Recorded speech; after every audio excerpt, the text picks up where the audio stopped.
Over to you. Okay. So hello everyone, I am Virginia FBLA State President Natalie Youngblood, and I'm pleased to welcome you to our Fireside chat today as part of our Fly Executive Leadership Series.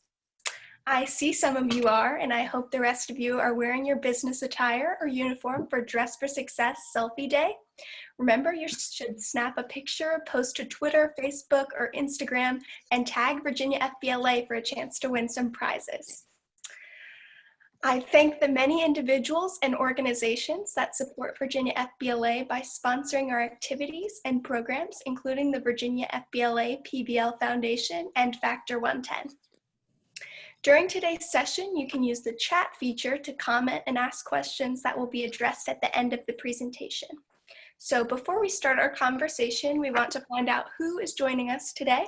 Please answer the poll and let us know if you are a freshman, sophomore, junior, senior, or advisor.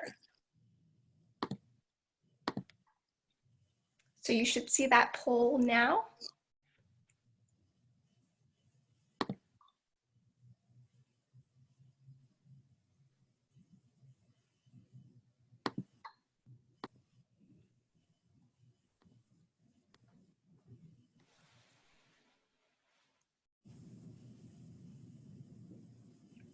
Okay, so it looks like mostly juniors, but a good even balance of everyone, so that's exciting. Okay. So as we begin in the session chat, let us know where in Virginia you are located. We hope to see many of you from all across the state.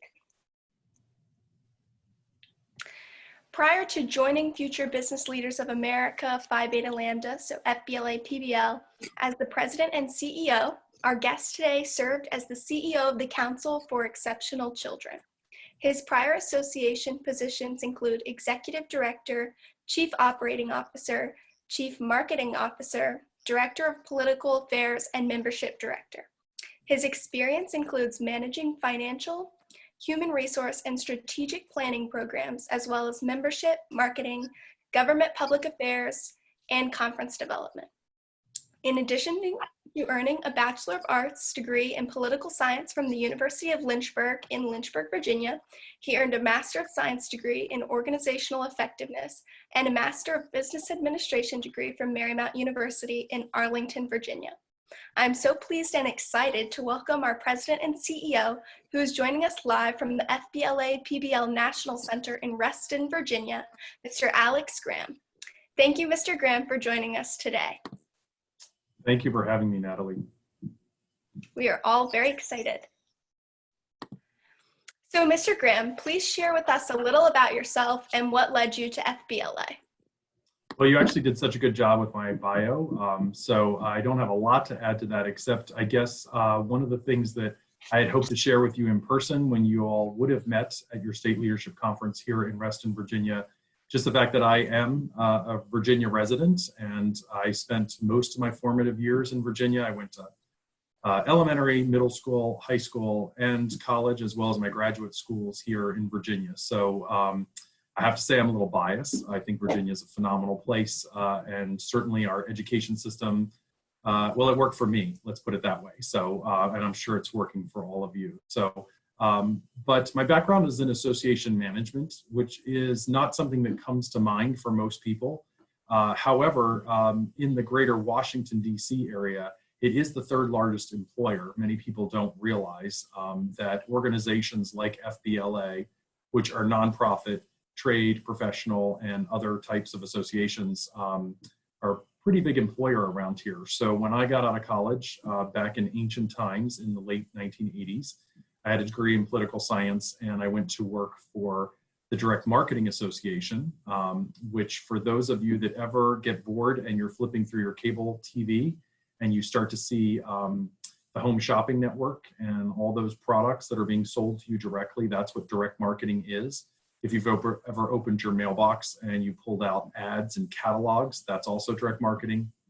And unfortunately, direct marketing is also when those annoying phone calls occur.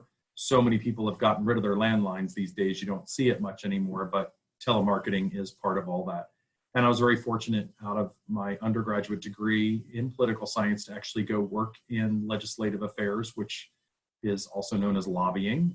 Sometimes that's considered a dirty word, but I think representing your organization or your interests before members of Congress or the administration or your state government or local government is a vital part of being an American, really. And it's something that I hope that we actually do more of with FBLA-PBL in the future. So that's just a little snapshot into my background, how I got into this line of work. Just to share with you along the way, I did not study business early on in my life, but obviously I got the message pretty early on in my career that it's important to have a foundation of business education. And so that's what started my graduate work, both for my Master's of Science as well as my MBA. So that's just a quick insight into my background. Well, great. We're excited to meet you. I'm sure everyone is. So now that you're settling into this role, what has surprised you the most about this role and about FBLA? I think there's really two things that have surprised me the most. I like to consider myself a recovering parent, which I think I shared with you, Natalie, the other day. I have adult children who are just a few years older than many of you that are joining us today through Zoom. And what I think I've been most surprised at is the level of energy and the talent of the students that I've met in my brief, not even 8 months here at FBLA. And I was fortunate enough this past fall, when we were still able to have in-person conferences, to travel across the country and meet a lot of your colleagues at other state organizations. And I was literally blown away by their energy and their talent and their knowledge. So that was very surprising. I mean, I was expecting a high level of individuals that were involved in FBLA, but it really kind of took me by surprise just how outstanding you all and your colleagues are. I think the second thing that surprised me, and I should have been used to this given my background, because I came to this organization after having spending about 7 years working for the Council for Exceptional Children, which is the professional association for special education teachers. But back to the surprise, I think the surprise was how committed the local chapter advisors are, and the amount of effort and time and passion that they bring to what they do. And I quickly learned that there would be no FBLA-PBL if there wasn't a motivated local chapter advisor. And that's something that I feel very strongly about now that I've been out and about and meeting a lot of you and a lot of those local chapter advisors. So those are the two surprises, I think, for me. I agree. We all grow very close to our advisors. I know I have over the last 3 years. So how do you feel that the CTE experience, career and technical education, is beneficial to today's high school students? I think without a doubt, the work that you all are doing in those classes, which is not to diminish the other studies that you all are pursuing by any stretch, but I think that being involved in an aspect of career and technical education, and predominantly through FBLA-PBL, a business type course, really exposes you to an environment that's bringing together a lot of your other studies, whether you know it or not. So whether it's mathematics, your communication skills through your language arts or English classes that you're taking. And that's sort of the egghead part, which is important. That's all the knowledge and stuff that you store in your brain. But I think that the real value of students that pursue CTE comes across later as they pursue career or college experiences. I think you're just that much more together and ready to meet the challenges, ready to work with people, to collaborate. Back, as I said, in ancient times when I was an undergraduate student, or I was first in the workforce, people work more in silos. You sort of did what you were told and you moved through things. In today's world, we really need individuals that can work in teams and that can collaborate, that can express themselves and be able to communicate. And I think that's really where career and technical education, and particularly those business classes, come into play. I agree. I think they're so important to our education, especially, and I'm sure all of these high school students can attest to that as well. Like many of my fellow members here today, our senior year has been cut short. What advice would you give to our graduating FBLA seniors? I think that my advice would be to take a deep breath and just be for a minute. Life is there, and it's going to be a long and exciting life. And while I realize that this is very difficult for many of you, so many milestones that, particularly those that are in their senior year, that you're about to have, whether it's something like your state leadership conference or perhaps your prom or whatever traditions or ceremonies that go on in your high school experience as you complete essentially your K-12 education. And I know that that's very difficult to have in some ways missed those, but it seems like lots of school districts and schools are finding innovative ways to celebrate all of that. So back to my advice is to really just take that deep breath and realize that life is a marathon, not a sprint, and there's going to be so much ahead for you. And try to just not take it so seriously right now and realize that it's going to be there for you. And that other generations before us, before my generation and your generation, have experienced very similar shocks to our system. It wasn't too long ago that we had the 2008 economic downturn, which, for many of you, you may not really have a strong memory of that. But that was very hard on families, on individuals, particularly around employment and uncertainty financially. And then not too distant past was 9/11. And for those of us that live in Virginia, because Virginia is so influenced by the federal government and the military, that was quite a shock to many of us. But again, we picked ourselves up, we dusted ourselves off, and we moved forward. And I think if you talk to your parents and your grandparents about their experiences over their lifetime, there have been these moments. So my advice is to take a deep breath, to work on your resiliency, to take some of those skills that you've learned through your experience at FBLA, and particularly something that I really believe in is to really explore your compassionate side and what could you be doing while some things have been somewhat taken away from you during this time. Think about how you could overcome that by giving back in some way, some small way, about helping people around you. Of course, being safe, being socially distant is something that keeps us from doing some of those things, but there are ways to get involved. So that's my advice. I know it's not going to be easy, but it's something that really the world is requiring of us right now, is to kind of stay in place. And we are doing our part, strangely, by doing nothing, which just seems unusual and probably very counter to our FBLA students and leaders. So that's my advice. It's definitely a unique situation, but I think we can all take something away from it. And I really appreciate that advice. And I see Elle Smith also does, because she quoted you and said, life is a marathon, not a sprint. So thanks, Elle, and thank you, Mr. Graham. How do you think the National Center can help state and local chapters? So I think this is really, it should have been our past, and I think it has been our past, but it's definitely our future. FBLA and PBL as an organization, it's all about the ground game. As I mentioned, in my opinion, it's really all about local chapters. It all starts there. And that's something that I know that our board of directors and our professional staff here at the National Center, we're recommitting to that. And I think it doesn't take a global pandemic or economic crisis. It shouldn't take that for organizations to realign around that. And so that's really what we're working on right now. We are going to see this program year through and make sure that we go out with a bang and not a whimper, with a national leadership experience that we're preparing for students that are able and interested to participate. But we're also working just as hard to think about what's to come in the next program year and how we can be that resource for those local advisors that ultimately benefits students as they get involved in the organization. And I don't want to leave our state organizations out of it either. They're very important. They maintain very strong relationships with your state's departments of education, which again are pivotal.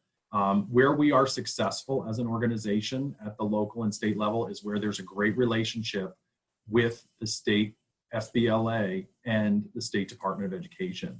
Where we're weak, unfortunately, in some states we are, and that's where there is either no relationship or not a great relationship. So I see our role as being a facilitator and providing turnkey ideas and tools.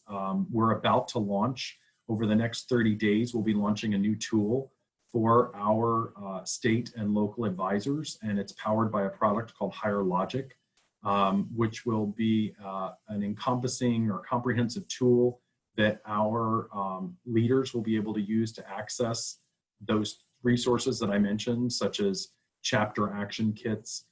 It'll be updated on a monthly basis. I believe in looking at things in terms of the year and the life of, and so we have tried to take a look at the coming year and chunk it out for local advisors and student leaders, so materials will be ready through that community as they need them through the year. So we're going to be very focused on supporting the state and local organizations. That's great. And so you kind of just, led us into the next question, but also a bit ago, you led us into it with, the discussion of the coronavirus and how we're handling that. So we're obviously in a world of uncertainty. So what do you think the future holds for our organization, and what challenges are we facing, and how can we overcome them? I think that the watchword for us going forward is going to be flexibility. And while we have many wonderful traditions, which have been, the organization's 70 plus years old and has had very, very exciting and meaningful experiences for people, but we're going to have to look at things differently. Whether that is the conferences that we hold and how we hold them, all the way through to the fact that, for better or for worse, we're an organization that has been built around these in-person meetings. Our entire membership structure, I have heard firsthand from your colleagues across the country that what attracted them at that, whatever that back to school table was about getting involved in a local organization in your high school or your middle school, was all about, hey, we're going to get to take you to the state conference, or maybe we'll go to nationals. And that's all going to happen. We're just going to do it differently going forward. But what I would like to suggest to all of you today is that we need to be much more than an organization that's built on periodic conferences. We have to be a 365-day-a-year experience for our members, and that's something that we have to work collaboratively, to establish. We're not built to do that right now. We are built around a bit of an old model of, it was all about building towards regionals, and then from regionals you went to states, and then from states you went to nationals. And that's great. We're going to keep that up, but we also have to think about what can we do to have a more rich experience for each and every member. And again, not every member is a competitor, and I think you all know that are part of this particular broadcast today. We have to have something for everybody. We have to meet students where they are. So we've recently just learned that the National Leadership Conference will have to be offered virtually this year. What details are still being developed that you can share with our members about what the opportunities look like to engage in this virtual experience? So first and foremost, it's very unfortunate, just as I was excited to meet all of you at your state leadership conference here in Reston, which is literally 3 miles from my house. So I was looking forward to spending time with you there. I was really excited about Salt Lake. We were going to be having a number of new features and experiences through the Salt Lake event. And it was a very hard decision for our organization to unfortunately have to cancel the in-person. But of course, there are some things that are beyond your control and that you're not able to overcome, and that was one of them. So the board of directors was given a series of options, and they are the organization that sets our strategy and allocates our resources and directs me as to how we deploy those. And so in that process, the board, being very much a organization around the possible, said that we need to do something to celebrate this year and to enable students from across the country who have worked hard, who want an opportunity to compete at the national level, to be able to do so. So what we're going to be launching any minute now will be a website that will detail what we're calling the National Leadership Experience. We're calling it an experience because it will not be the conference. For any of you that are participating today that have been to an NLC, there's no way we could actually duplicate that in a virtual or online environment. So we picked some elements that we thought would be useful and would be enjoyable and would be beneficial to the participants. So of course, we're going to have an opening session that features our terrific national officer team. That we will also be featuring Kat Perkins, who was a finalist in season 6 of The Voice. She also, in her history, not only is an interesting person, but she just happened to be the president of North Dakota FBLA when she was in school.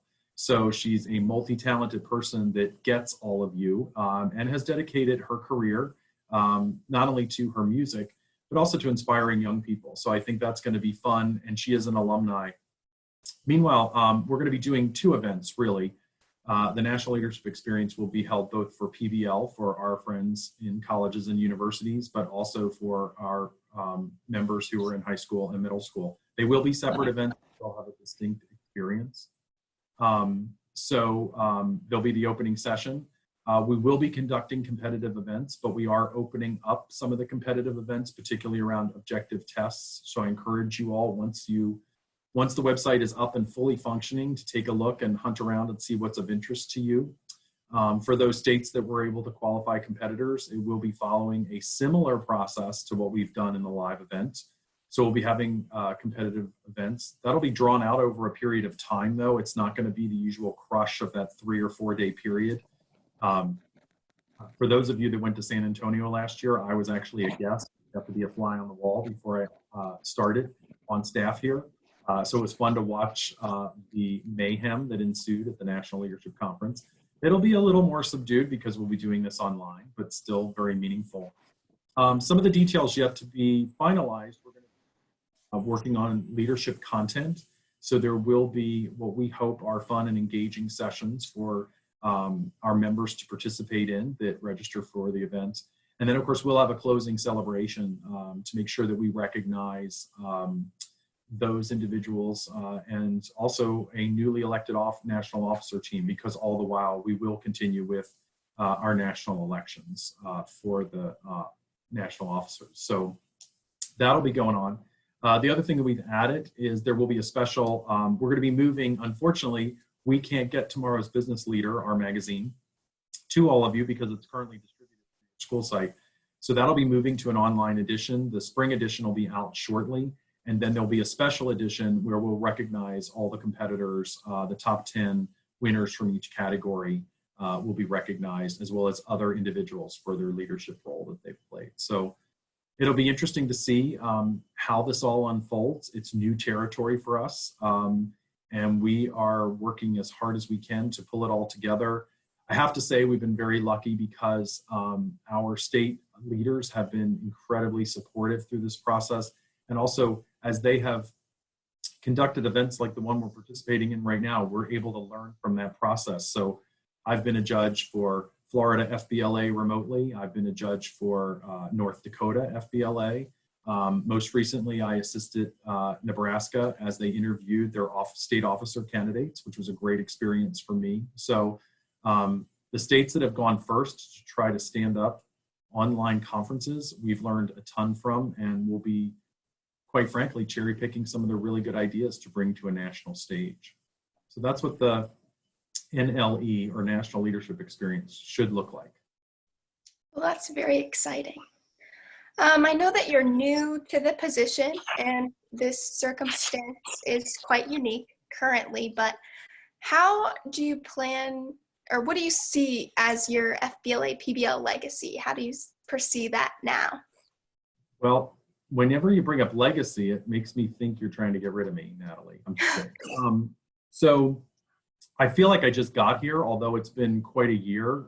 It hasn't even been quite a year, but when you think of the program year for our organization begins in August, and now we're here almost at May 1st. So it's been really something. And I don't really see this as my personal legacy, but I think that our board of directors has been working all the while on a series of strategic goals, which I think are important for you all to understand. So while I am very fortunate to be the president and CEO of this organization, and I'm very appreciative to be in this role, it's really not about me. It's about our leadership and the continuity of our leadership. And I'd just like to share some of the, if you wouldn't mind, I'd like to share some of the ideas that they're considering and some of the strategies that they're looking at. A lot of it has to do what I referred to earlier about recentering the organization, about being a student-centric organization and ensuring that we can support those students through programs that help our local chapter advisors be more successful in pulling students together, in servicing students, and having resources. So part of that also goes back to differentiating the experience that you all have had. So if you were fortunate enough to actually have joined FBLA in middle school and then moved to a high school chapter, and then hopefully you go on to a PBL chapter at the college or university of your choice, you would have had a distinct experience. So that's a big push that we're working on right now. The other thing that's important is that on any given year, we as an organization have well over 200,000 members, sometimes as high as 230, 240,000 members across the United States. And sometimes we're actually the biggest CTSO. It just depends on any given year how those things go. But one of the key priorities that'll be moving forward is to really meet students where they are and to expand our membership outreach. And to really look at those harder to serve communities that we really haven't been present in. And so I'm talking about urban settings. Most recently, before the COVID-19 situation occurred, we're actually working with Chicago Public Schools. They have over 100 high schools in the city of Chicago, and they had never had an FBLA chapter. And they just this year launched an initiative, and we met with 60 business educators in February to launch an initiative to bring FBLA to the city of Chicago. So the idea of reaching out to urban centers is really important. We don't have a real strong presence among our Native American population. We also don't have a presence among a growing population of students that are serviced online through online schools, which used to be called being homeschooled, if you're familiar with that. Students that are in that environment are there for a variety of reasons, which could be anything from personal family choices to students that live with disabilities or say they're medically fragile and they can't be in a public building with other students. So that's a really critical thing about expanding our member outreach and meeting students where they are to more challenging environments that we just haven't been able to service them. Another big area that we're going to be working on is going to be around our alumni. All of you are incredibly talented, and one day you're going to move on and you're going to go out into your careers and build your families and have great experiences, and we need to be able to tap into that. We have phenomenal alumni. We'll be celebrating them this year with people like Kat Perkins at the National Leadership Experience. For PBL, they will be welcoming their opening session speaker is a gentleman by the name of JJ Ament, and he happens to have been, I believe he was national president of both FBLA and PBL, and he went on to, he is currently the CEO of the City of Denver's Economic Development Organization. So there's tons of talent in our alumni that we just have not, for one reason or another, been able to tap into. It's happened, but it hasn't been systematic, and we haven't really been a home for that alumni. So we'll be working on that. And then just fundamentally, we have to work as an organization to make sure that we have the capability and the capacity to service all of you as members on an ongoing basis. And so when things come up, like unfortunately COVID-19, we need to be able to continue the organization and continue to be able to service our members. And one of the things I found quite daunting is I cannot reach every member with the click of a mouse. I have to go through local advisors, which makes a lot of sense, but it actually is not really appropriate in the world that we're in today when we do need to be able to reach our members in a more direct manner, which is not to leave our chapter advisors behind, but it's to hopefully be able to support them more directly and to deliver services directly to our members. Does that give you some insights? Yeah, that was more than I could have imagined. Okay, so one last question before we take a few audience remarks and questions. As our summer is approaching, what is your favorite kind of ice cream and why? So I'm not one of those people that likes those complicated ice creams that are really popular right now. I don't want to run down any particular brand, but Ben and Jerry's really freaks me out. I cannot figure out half the flavors. So I have to say I'm kind of one of those like vanilla, chocolate, strawberry people. So hopefully that doesn't disappoint a lot of the Virginia members that are on with us today, but that's about it. Hope not. So thank you for answering all of my questions. Now let's take 3 to 4 questions from our audience. We'll go ahead and start with Sarah Nugent, who is the Virginia FBLA State Vice President representing the Tri-Cities region.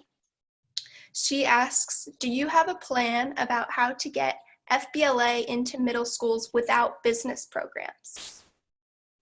It's interesting. Thank you for asking that question. I've actually been chatting with, so many of you may not realize this, but FBLA is actually, we're on a street called Association Drive in Reston, Virginia, which is actually an office park dedicated to nonprofit organizations like FBLA. So we all have our offices. In fact, we're 2 buildings down from DECA.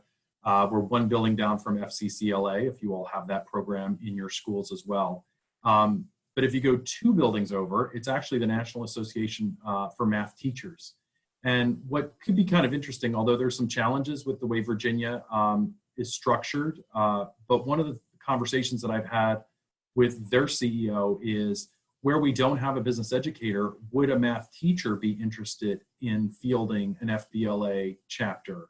And I suggest that because math is one of those subjects that often people hate until they realize the practical application of it, and then they love it. And so if you could have told me to take calculus, that when I was in graduate school in intermediate microeconomic theory, that I would have been grateful to have had calculus, I would have told you were crazy. But I think there's a lot of commonality in some other subjects that we could be leveraging, gaining chapter advisors and therefore getting a foothold in schools that may not have active business classes. I also mentioned that, in my background, I was a federal lobbyist for 10 years. And so we have some work to do with the U.S. Department of Education and also with the U.S. Department of Labor in order to have them better understand the value of business education. In fact, we have more business educators that are involved in FBLA than are in their national association, which is the National Association of Business Education. So I think we have an opportunity to also influence the fact that middle schools should have more business education present in their course offering. So I think there's a couple of things that we can do around that. We can leverage, as I said, some existing faculty that are there that may have more commonality than we realize, such as math teachers. But also we should be advocating for more business education across the board. The next question from Charlotte Verdue wants to know, what is the biggest lesson you've learned within your career? I would get back to that word flexibility. You just have to be ready for things at any given moment. I think that's why I was drawn to the work of association management, because you tend to wear many hats. In fact, unfortunately, I was supposed to give opening remarks to Pennsylvania PBL just about 3 weeks ago, and it had to be canceled, as you know, as most conferences were canceled. And I was going to do a presentation that's entitled Small Businesses with Big Missions. And so when you work for organizations, they often tend to have a very critical or big mission, but small staff. So I think you have to be one of those people that's flexible in life and be willing to roll up your sleeves and give things a try. And you just don't know where that might lead you. So that's some advice, and something that I stick by, is that you just have to be flexible and willing to try things. Great advice. I'm going to combine these next 2 questions because they're very similar. So she asks, if you could go back to high school, what business courses would you take now that you know what you need to know? And then similarly, Elle Smith, who is the Virginia FBLA State Vice President representing the UVA College at Wise region, asked, what internships or classes do you think we should pursue in college to help prepare? So really explain to us what steps we need to take to get the foundation to pursue a business career. So if I was to go all the way back to 1984, when I graduated from James Madison High School in Vienna, Virginia, so I am legitimately a Virginian, I have to say that there were a handful of business classes, but I did take typing, which is probably going to make half of you burst out laughing. It was a horrible class because it was taught by the golf coach, and really all he did was read the fourth page while we pretended to type in class. So I think if I was able to dial back the clock, I wish we had a good business class to take back then. But also, much like what many of you have experienced, and again, things were very different back then in terms of tracks that they put people on. And so I was on a track to go to college. And so they weren't really encouraging you to take a lot of business classes. What I'm grateful for today, again, thinking of my own children's experience in Virginia public schools, is they were encouraged to take other courses outside of that core academic load that is usually required. So hopefully that answers the first question. I think internships and work are huge. It has to be part of what you're thinking about and what you're doing. And whether it's a formal internship or you just get a good job that gives you experience, and be willing and be open and be flexible, because again, that's what people are looking for in employees, and in many times it's really about what you're willing to take on and how you're able to deal with that. So I think that internships are critical, and don't worry about them being formal. I think, unfortunately, at the university or college level, a lot of students get hung up on those more formal internships. Be looking for workplace relationships, network through your parents, network through your colleagues to find out what's available. I also would not discount volunteering. I realize that everybody wants a paycheck. It's important to get a paycheck. But also think about those experiences in which you can volunteer and give back. They will all add to that resume and to that experience set, which is really important. A lot of times people come into job interviews and they don't realize they're not drawing on all their experience to be able to answer those critical questions you're asked through that job interview process. And they're also maybe not thinking about the fact that if, say, through some other aspect of your work, it could be your experience through FBLA, or it could be your experience through some service project that you've been involved in. Those are all very important too. So don't just look at that more traditional example of what an internship looks like. Just think about categorizing those experiences. And I also think keeping a bit of a log, more than just your resume, but taking some time and jotting down when you have done something, what were the 3 or 4 things that were successful for you? And then what were the 3 or 4 things that you got as a learning out of that, that maybe you had a failure, maybe you had something that flopped, but kind of jot that down. It's really important to have a bit of a log about those experiences so that you're ready as you're moving through other interviews or other job opportunities, or even as you're moving from high school to college to potentially graduate school and beyond. You need to have all of that organized. So I encourage keeping a bit of a log about those experiences. Great. We'll take one last question. Someone said you gave wonderful advice to the seniors that are struggling through this time. Do you have anything different to say to the freshmen just starting out and who just joined FBLA? Yeah, I think that this is going to be a challenging time because as we're looking at next school year and beyond, we're not really sure where things are going to take us. We will return to some sense of normalcy, but things will be somewhat different. We are all concerned that some of the really valuable programs like FBLA may be limited somehow, particularly as the school year begins next year. Will people be able to gather?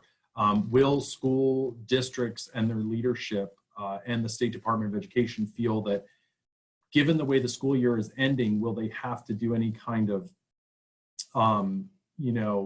work with students to help them with getting back their skill sets or other things to support them in their learning efforts, and therefore somehow limit access to some of the co-curricular and extracurricular activities. It's my hope that we don't have to do that, and that's not what happens. But again, if it does, we have to be resilient.